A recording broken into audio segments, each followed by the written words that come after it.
Herkese merhaba dostlar, hoş geldiniz. Hazırsanız sunuma başlıyorum. Barchaga assalomu alaykum do'stlar, xush kelibsizlar. Agar tayyor bo'lsanglar, prezentatsiyani boshlayman. Bugungi prezentatsiyamizda biz nimalarni ko'rib o'tamiz? Turk tili o'rganishning foydalari birinchi mavzumuz. Ikkinchi mavzumuz turk tilini kimlar o'rganadi?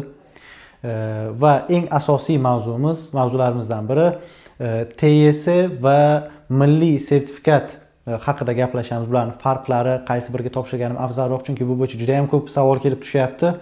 Va kecha kunda o'zim kirib chiqqan 11-aprel kuni o'zim kirib chiqqan milliy sertifikat haqida gaplashamiz. Ya'ni bu qanaqa bo'ldi, o'zi qanaqa kutgandim va qanaqa bo'ldi u yerdagi muhit, o'sha 4 xil bo'lim bo'yicha o'qima, dinlama o'qima, yozma konuşma bo'yicha batafsil ma'lumotlarni sizlar bilan bo'lishishga harakat qilaman va undan oldin o'zimni qisqacha tanishtirib o'taman. Ismim Artur. Toshkent davlat sharqshunoslik universitetini tugatganman. Turk tili, turk ingliz tili filologiyasi yo'nalishini shu 6 yildan beri turk tili muhitida faoliyat yuritib kelyapmiz. Bu dars berish bo'lsin, umuman turkiyalik mutaxassislar bilan har xil sohalarda loyihalarni ishlab chiqish, loyihalarni yuritish bo'lsin. Deyarli 70% umrimni 70% mana shu 6 yil ichida turk tili muhitida bo'ldi. 30% endi O'zbekistonda bo'lganligimiz uchun o'zbek tilida gaplashyapmiz. Shuning uchun do'stlar, bu tajribalarimni sizlar bilan bo'lishaman. Bu sizlar uchun foydali bo'lishiga ishonaman va inshaalloh foydasi tegadi. Do'stlar, endi prezentatsiyaga o'tadigan bo'lsak, xo'p. Prezentatsiyamizning asosiy mavzusi TYS uluslararası ve milliy multilevel sertifikasına hazırlık. Ya'ni buni turk tili o'rganayotganlar ko'ryapti meni va hozir nima deganimni tushunishdi va o'z prezentatsiyani ham turk tilida tayyorlashga shuning uchun ham qaror qildim. Xo'p. Turk tilini kimlar o'rganadi? Özbekistan'da Türkiye ile kardeşlik, ekonomik bağların güçlenmesiyle Türkçe öğrenimi hızla yaygınlaşıyor. Doğru hazırlık, yüksek skor ve yeni fırsatlar demektir. Do'stlar, O'zbekiston va Turkiya aloqalari juda ham bir yuqori bosqichda. Shuning uchun ham O'zbekistonda turk tili juda ham rivojlanib ketdi oxirgi 4-5 yil ichida. Mana oldin ingliz tilidan faqat sertifikat bo'lardi. O'zi aslida magistratura, doktorantura uchun sertifikat ham talab qilinmasdi. Mana sekin-sekin sertifikat talab qilina boshlandi. Bu albatta foyda.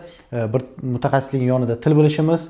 Bu tillarning ichiga turk tili ham kiritildi. Ya'ni bu o'sha O'zbekiston va Turkiyani ham qardoshlik, ham ekonomik nima deydi, ham siyosiy, ham iqtisodiy tomonlama bir-biri bilan qanchalik yaqinligini ko'rsatadi. Faqatgina O'zbekistonda turk tili emas, Turkiyada o'zbek tili ham rivojlanib boryapti do'stlar. Buni shu misolni keltirishim mumkin bu bo'yicha. Ko'pchilik Turkiyadan aloqaga chiqishadi. Menga turk tilini o'rgatasizmi? Ko'pchilikka Turkiyadan, Ozarbayjondan, ya'ni ularning tilida o'zbek tilini o'rgatgan vaqtlarim, bunaqa o'quvchilarim ham juda ko'p bo'lgan do'stlar. Endi turk tilini kimlar o'rganadi dedik. Asosan hozir sizlar ko'rib turibsizlar, menimcha 90% o'quvchilar ko'radi, chunki biz TYS va milliy sertifikatlari haqida gaplashamiz va buni o'sha YouTube'ga joylaydigan bo'lsak, mavzuni ham sertifikat bo'yicha deb qo'yganimiz uchun ko'proq bizni o'quvchilar kuzatishadi. Turk tilini o'quvchilar o'rganishadi. Turkiyada o'qish istagi bo'lganlar yoki bo'lmasam O'zbekistonda o'qimoqchi bo'layotganlar sertifikat magistraturaga, doktoranturaga yoki bo'lmasam o'sha davlat tashkilotlarida ishlaydiganlar o'sha qo'shimcha, ya'ni C1 sertifikati bo'ladigan bo'lsa, qo'shimcha ustama o'sha oyliklarni olish uchun buni o'rganishadi. Keyingisi akademisyenlar, ya'ni akademiklar, bilim tomonlama o'zini rivojlantirmoqchi bo'layotganlar. Chunki juda ham katta miqdorda adabiyotlar turk tilida mavjud do'stlar. Misol uchun ingliz tilida juda ham ko'p adabiyotlar mavjud, rus tilida ham juda ham ko'p adabiyotlar mavjud. Xuddi shunaqa turk tilidagi adabiyotlar ham juda ham katta bir nima deydi? Juda ham katta ko'p. Xo'p, keyingi turk tilini o'rganishni xohlaydigan insonlardan Bittasi bir turi ish insonlari, ya'ni biznesmenlar, o'zini biznesini rivojlantirmoqchi bo'layotganlar yoki turk partnyor bilan ishlamoqchi bo'layotganlar, bular o'zi birga bir gaplashishni xohlaydi, tarjimon ishlatishni ya'ni xohlashmaydi. Bu albatta o'zlari uchun ham foyda bo'ladi. Shunaqa insonlar turk tilini o'rganyapti oxirgi vaqtlarda. Va kultural ilgi, ya'ni turk tili madaniyatiga qiziquvchilar. Hech qanaqa sertifikat maqsadi ham yoki biznes qilish maqsadi ham aslida yo'q, lekin Turkiya madaniyatiga juda ham qiziqadi, turk tiliga juda ham qiziqadi. Shuning uchun turk tilini o'rganayotganlar va keyingi insonlar, bular tarjimonlar. Tarjimonlar ham turk tilini o'rganishyapti. Nega? Misol uchun ingliz, o'zbek, fransuz tilini biladigan bo'lsa, yoniga turk tilini qo'shadigan bo'lsa, uni, ya'ni Turkiyadan kelayotgan sayyohlar ham juda ham ko'p, biznesmenlar ham juda ham ko'p. Ularni o'sha olayotgan pulini bir necha baravarga ko'paytirib olish imkoni bo'ladi agar turk tilini ham o'sha tillar orasiga qo'shadigan bo'lsa. O'zi bir tilni bilish, bir tilni bilgan odam bitta odam, ikkita tilni bilgan odam ikkita odam. Bu hech qachon istisno qilib bo'ladigan narsa emas, haqiqat bu. Keyingisi, turk tilini bilishni foydalari do'stlar. Eğitim imkoni. Ya'ni Turkiyadagi universitetlarda biz o'qish imkoniyatimiz paydo bo'ladi. Agar sertifikatimiz bo'ladigan bo'lsa, O'zbekiston universitetlariga magistraturaga, doktoranturaga kirish imkonimiz bo'ladi va boyaga aytib o'tganimizdek, o'sha davlat tashkilotlari uchun oyliklariga ustama olishlari kerak bo'ladi, olishlari mumkin bo'ladi. Uluslararası iletişim. Uluslararası iletişim degani xalqaro aloqalar. Ya'ni xalqaro aloqalarda ko'proq ishlaydigan odamlar chet tilini bilishi kerak bo'ladi. Ya'ni tashqi ishlar vazirligi bo'lishi mumkin, umuman bir yoki davlat tashkilotlarining qanaqadir bo'limi, xalqaro bo'lim bo'lishi mumkin. Universitetlarda ham bu mavjud do'stlar. Bunaqa insonlar chet tilini bilishlari shart. Shuning uchun ya'ni agar siz til biladigan bo'lsangiz, shunaqa joylarga ishga kirishingiz mumkin bo'ladi. Xo'p, keyingisi ish fursatlari. Boyaga aytib o'tdik. Turk tilini bilsangiz, sizga o'sha turk firmalari hozir kelib ish qidirib yuradi. Ya'ni til biladigan, o'sha o'zini rivojlanishiga ishongan yoshlarni qidirib yurishadi. Shunaqa vaqtlarda, shunaqa e'lonlarda o'zingizni ham CV'ingizni joylashtirishingiz mumkin bo'ladi agar til bilsangiz. Xo'p, keyingisi ish ağı genişletme. Boyaga aytib o'tganimizdek, biz agar til biladigan bo'lsak, biz til bilsak, nafaqat bir tilni bilamiz. Balki o'sha tilda gaplashadigan davlatni, xalqni madaniyatini ham bilamiz. Va biz u yerga qiziqamiz. Qanaqa, ya'ni biz bir biznesimiz bo'ladigan bo'lsa, shu davlatda qilinadigan bo'lsa qanaqa bo'ladi? Misol uchun biznesni kengaytirmoqchi bo'layotganlar yoki u davlatda sizni qilayotgan ishingizni yaxshiroq bosqichga olib chiqilgandir. Shu yangiliklarni olib kirish uchun ham sizga foydasi tegadi yoki umuman bir yangilik ko'rib qolasiz, bu yerda joriy qilish uchun ham, o'zingizni biznesingizni rivojlantirish uchun ham bu kerakli hisoblanadi. Xo'p, keyingi slaydga o'tamiz. O'zbekistonda geçerli sertifikalar. O'zbekistonda o'tadigan sertifikatlar, birinchisi xalqaro TS sertifikati, ikkinchisi milliy multi-level sertifikat hisoblanadi. Buni bilamiz. Endi TS xalqaro sertifikati bu o'z nomi bilan xalqaro. Ya'ni bu Turkiyada ham o'tadi. Turkiya universitetlari bu sertifikatlarni borsangiz qabul qiladi va 1 yil tayyorlov o'qimaysiz. Shunaqa sizga imkoniyatni taqdim qiladi. Milliy sertifikat esa faqatgina nomi bilan milliy, ya'ni yerel, o'zimizda faqatgina bu o'tadi. Ulusal desak ham bo'ladi. Shuning uchun bu ikkalasini tanlashda, do'stlar, agar sizni maqsadingiz chetga borib o'qish bo'ladigan bo'lsa, turk tilidan TS sertifikatini o'qishingiz kerak bo'ladi yoki O'zbekistonda o'qimoqchi bo'lsangiz, milliy sertifikatni o'qishingiz yetarli bo'ladi. Endi bularning farqlari haqida keyingi slaydlarimizda gaplashamiz.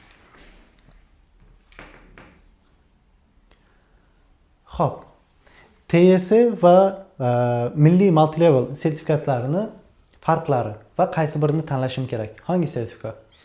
TYS uluslararası geçerlilik, ya'ni TYS sertifikati bo'ladigan bo'lsa sizda xalqaro, ya'ni Turkiyada ham bu sertifikat o'tadi.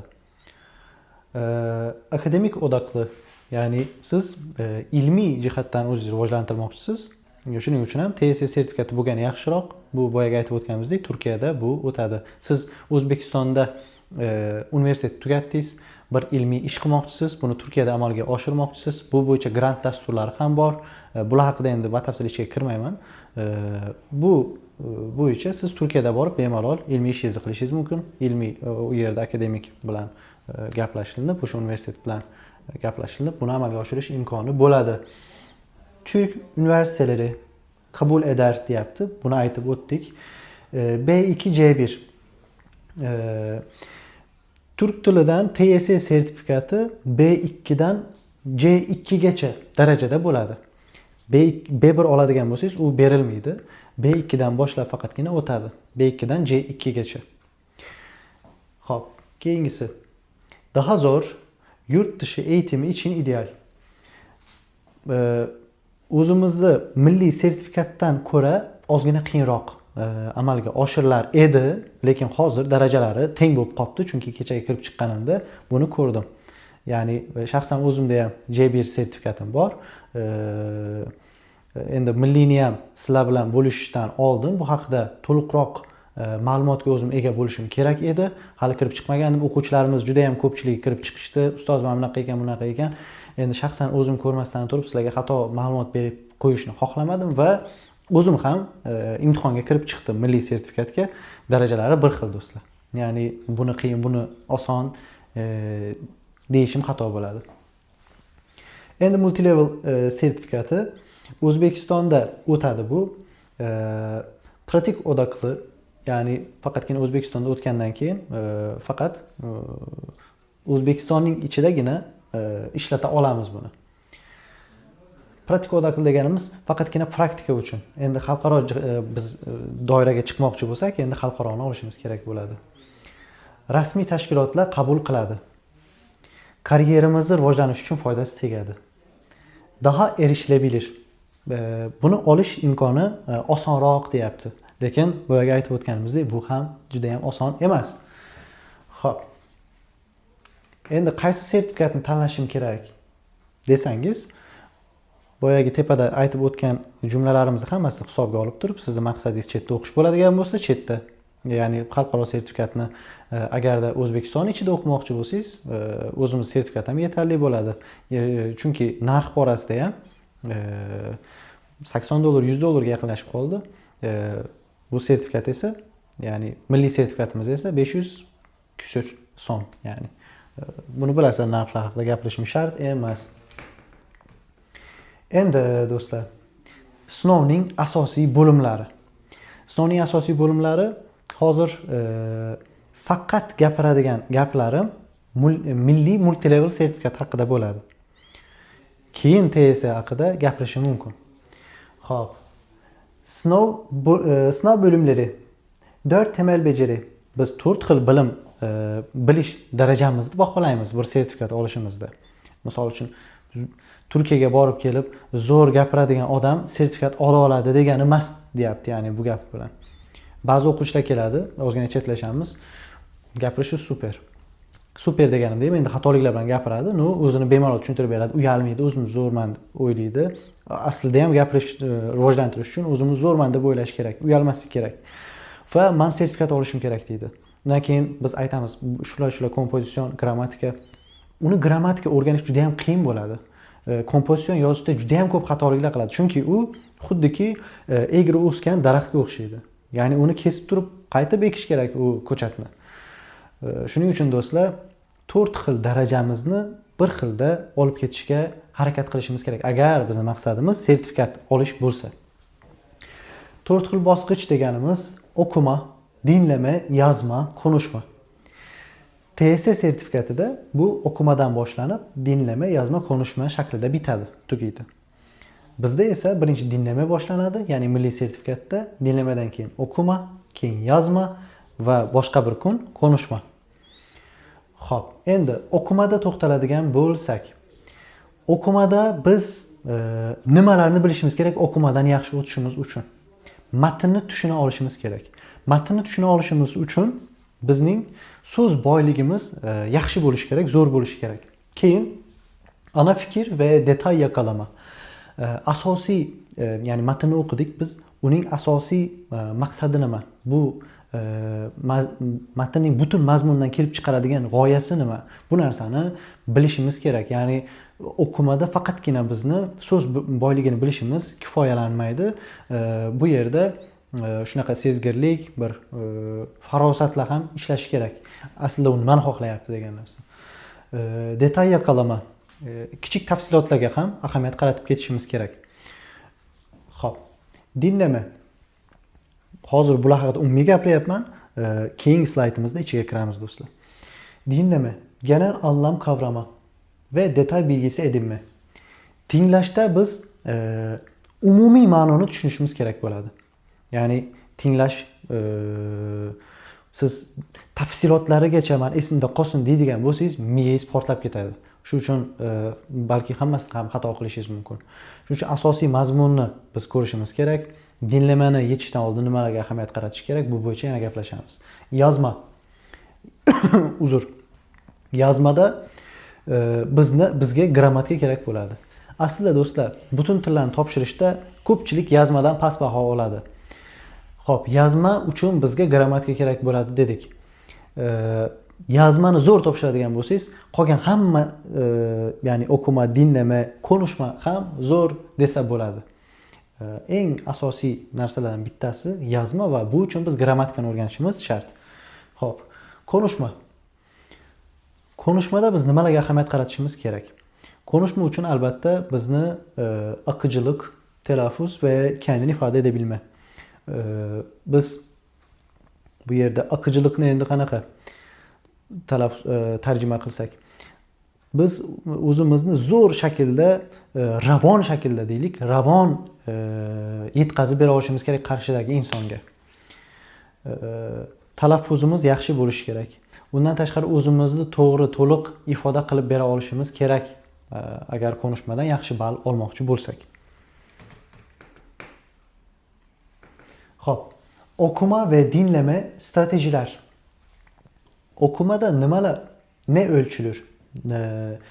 Nima baholanadi? Sizda qanaqa qobiliyatingiz baholanadi? Metin anlama ve yorumlama, matnni tushunish va bu bo'yicha ma'lumot berish haqidagi bilimlaringiz sizni baholanadi.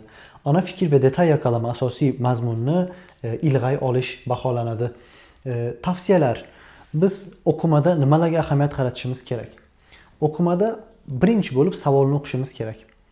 Savolni o'qishimiz kerak, keyin asosiy matnga o'tishimiz kerak. Nega? Biz matnni o'qib bo'ldik, keyin biz savollarni o'qiyapmiz. Savollarni o'qib bo'lganingizdan keyin baribir matnni o'qishingizga majbur bo'lasiz. Xo'p, do'stlar, endi o'qima, dinlama, yozma, konuşmani ichiga kirib, kechagi testni ham, test haqidagi ma'lumotlarni ham sizlar bilan bo'lishib davom etamiz. O'qima. O'qima do'stlar, biz so'z boyligimiz zo'r bo'lishi kerak dedik. Biz kechagi testda ko'pchilik, deyarli 70% o'quvchilar A1man bir topshirib ko'ring, qanaqa bo'ladi? Turk tili oson deyshadi. O'sha uchun o'zim sinab ko'rmoqchiman. Do'stlar, bu xom xayol. Ya'ni 500 qanchadir ming so'm pulni bir qo'pol qilib aytganda axlatga tashlab yuborish, yerga tashlab yuborish bilan barobar. Agar siz qanaqadir ma'lumotingiz bo'lmasa, imtihon bo'yicha tayyorlanmagan bo'lsangiz, turk tilini o'rganish umuman boshqa. Imtihon bo'yicha tayyorlanish umuman boshqa. İmtihon bo'yicha tayyorgarlikka 1 oy, 1,5 oy yetishi mumkin, lekin turk tilini o'rganishga do'stlar ancha vaqt ketadi. Bir tilni o'zi o'rganish uchun butun umr ham yetmasligi mumkin. Keyingisi yaxshi bir shaklda o'rganish uchun esa kamida bir 6 oydan 1 yilgacha vaqt albatta talab qilinadi. Xo'p, o'qima dedik. O'qimada qanaqa birinchi bo'lib dinlama tushadi dedik o'zimizda. Shuning uchun dinlama haqida gaplashamiz. Do'stlar, oldin o'sha birinchi marta milliy sertifikat chiqqan vaqtlarida savollar juda ham oson edi. Hali ham shunaqa oson bo'lsa kerak.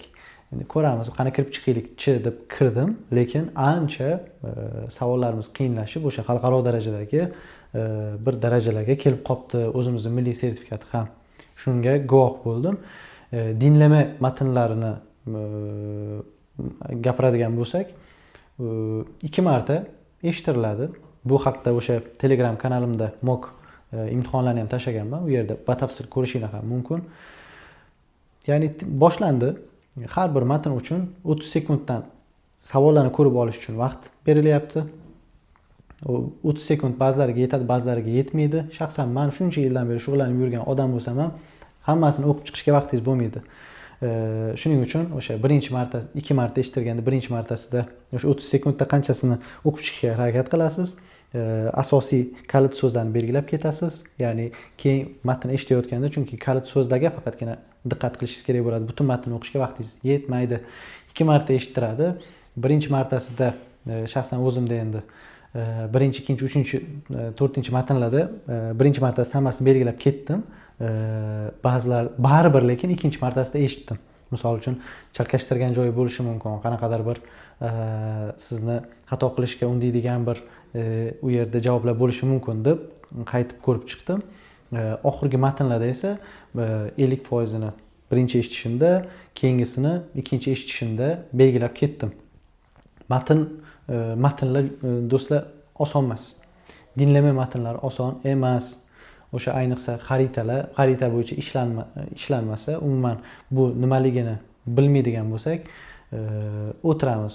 O'sha yonimda ham insonlar bor edi. Imtihondan oldin gaplashib turdik. Umuman shug'ullanishmagan, shug'ullangan bo'lsa ham nima deydi, nazar pisand qilmasdan baribir olaman, o'tsam kerak, turk tili oson deb imtihonga kirgan, lekin o'sha dinlama paytida oxirigacha ruchkasini o'ynab turdi. Shuning uchun do'stlar, bu nima deydi, tafsilotlarga ahamiyat qilib buni ishlashimiz kerak bo'ladi. Keyingisi o'quma matni boshlandi. Bunga 30 minut, o'quma uchun 1 soat vaqt sarflanadi, ajratildi. O'quma nimalarga keladigan bo'lsam, matnlarga keladigan bo'lsam, hech qanaqa endi shaxsan men uchun tushunarsiz bitta ham so'z yo'q edi, lekin shu narsani aniq ayta olamanki, B2 darajasidagi o'quvchilar uchun bemalol 100% ishlanishi mumkin bo'lgan test edi. O'qima juda ham yaxshi edi, oson edi. Oxirgi matnlarida murakkablik darajasi balandroq edi, lekin baribir bemalol ishlasa bo'ladigan test edi. Ya'ni ikkinchi marta o'sha yechgan testimizni ko'rib chiqish imkoni ham vaqt yetarli edi, 1 soat. 35 ta test, dinlama ham 35 ta test, o'qima ham 35 ta testdan iborat edi. Keyin shu narsa ozgina meni hayron qoldirdi. Dinlama va o'qima testlaridan keyin bir 5 minut ham dam olishga berishmas ekan. Balki keyinchalik bu berilar, misol 10 minut, 20 minut misol dam olganimizdan keyin, chunki xalqaro sertifikatda shunaqa. Siz o'qima bilan dinlamadan chiqqandan keyin yozmaga kirishdan oldin dam olib olasiz. Ya'ni fikrlaringizni jamlab, o'sha miyangiz dam oldirib, suv ichib olasiz. Bu yerda bunaqa emas. Birdaniga yozma sinovi boshlandi. Yozma sinovida savollar juda ham oson edi. Faqat bu uchun bizni o'sha shablonlarni bilishimiz kerak bo'ladi. Ya'ni birinchisi nima edi?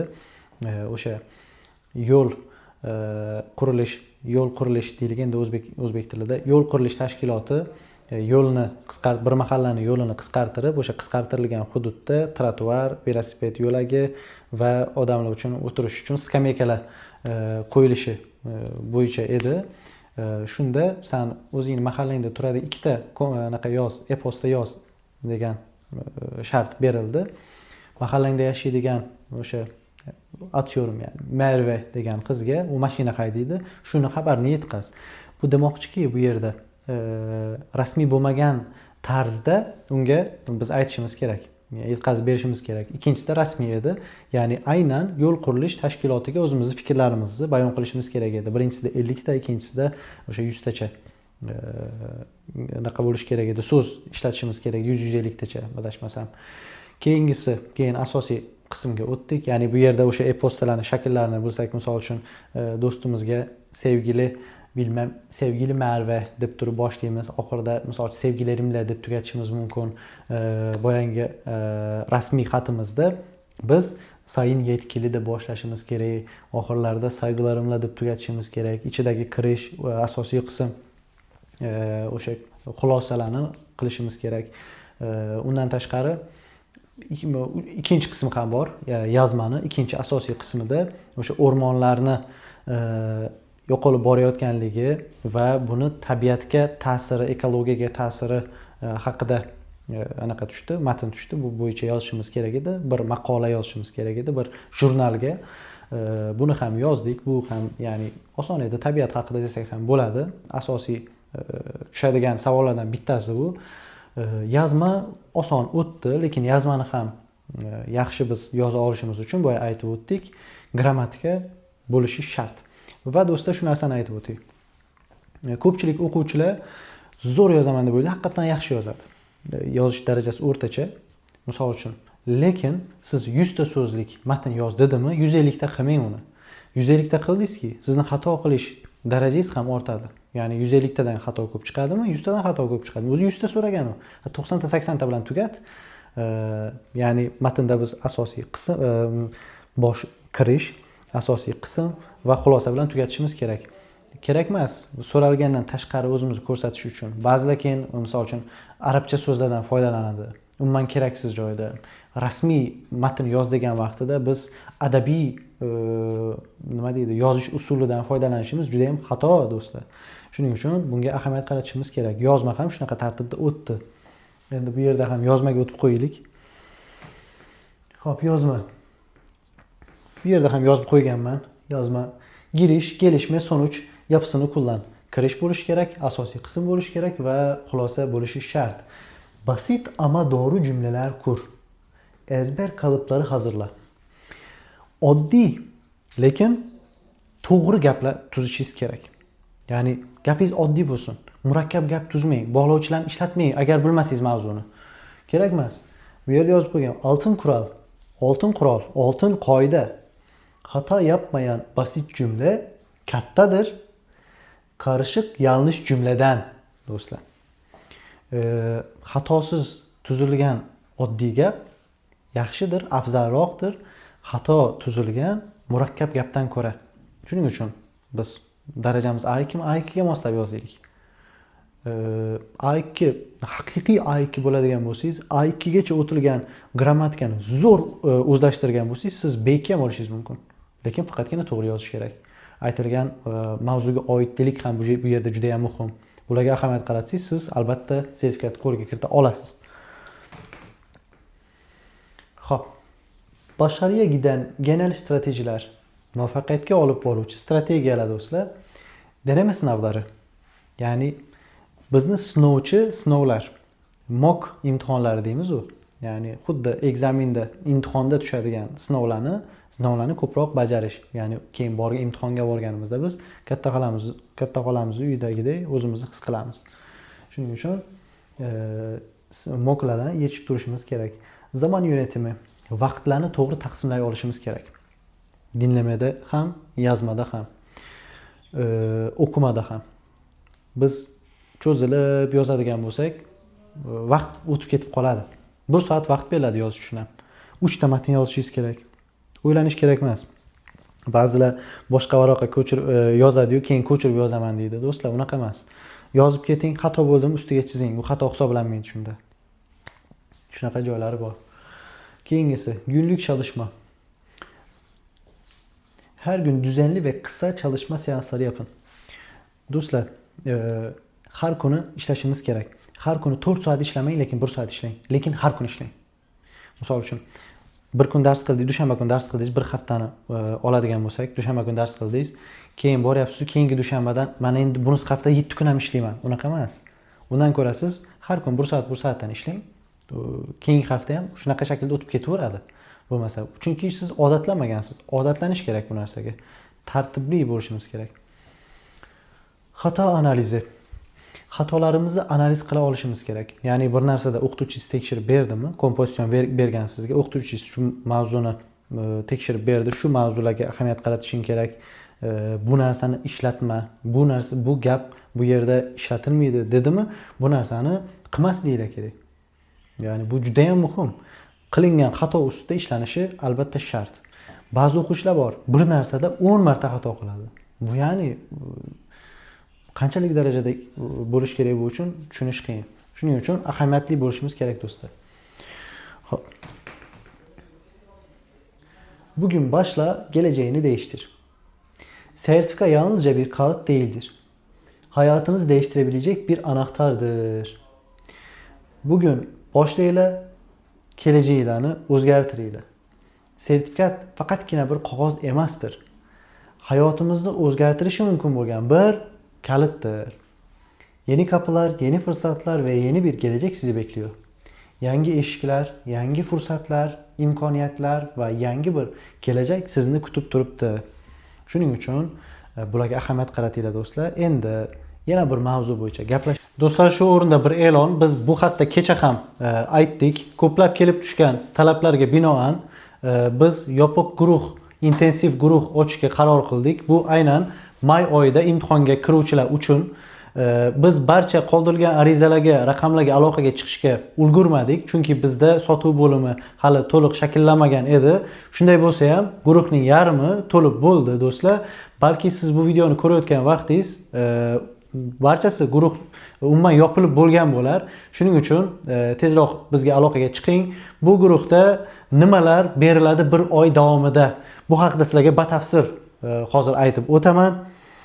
Demak, har kuni jonli darslar bo'ladi, dam olishlarsiz. 2 soat davom etadi bu jonli darslarimiz.